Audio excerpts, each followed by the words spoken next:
আসসালামু আলাইকুম ভিউয়ার্স, আজকে নিয়ে এসেছি এক ধরনের পাকোড়া, যেটা ঘরে থাকলে অতি সহজেই আপনারা বানায় নিতে পারেন। বিকেলে অনেক সময় দেখা যায় যে কিছু না কিছু বানাতেই হয় নাস্তা। তো দেখুন, এখানে আমি ফুলকপি নিয়েছি, ছোট ছোট করে কেটে নিয়েছি, আর এখানে আলু নিয়েছি লম্বা করে চিকন করে কেটে। এখানে ময়দা বা আটা নিতে পারেন।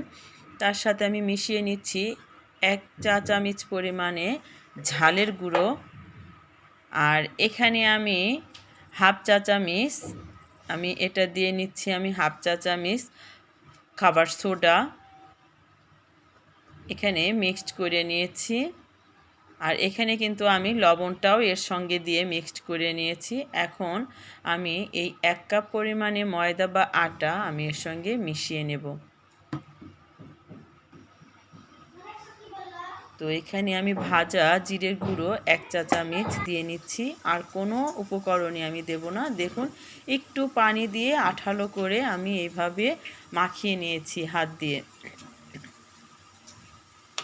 এটা কিন্তু পানি পানি হবে না, জাস্ট একটু জড়ো জড়ো হবে। তো এইভাবে আমি পাকোড়াগুলো একে একে দিয়ে নিয়েছি।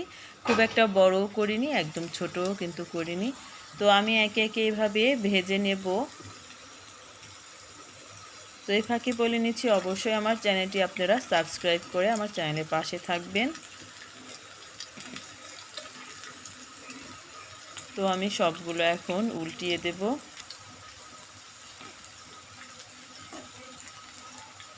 তো ভিউয়ার্স, এটা কিন্তু আমার ভাজা হয়ে গিয়েছে। দেখুন, এটা অনেক মুচমুচে একটা পাকোড়া, আর অনেক টেস্টি একটা পাকোড়া।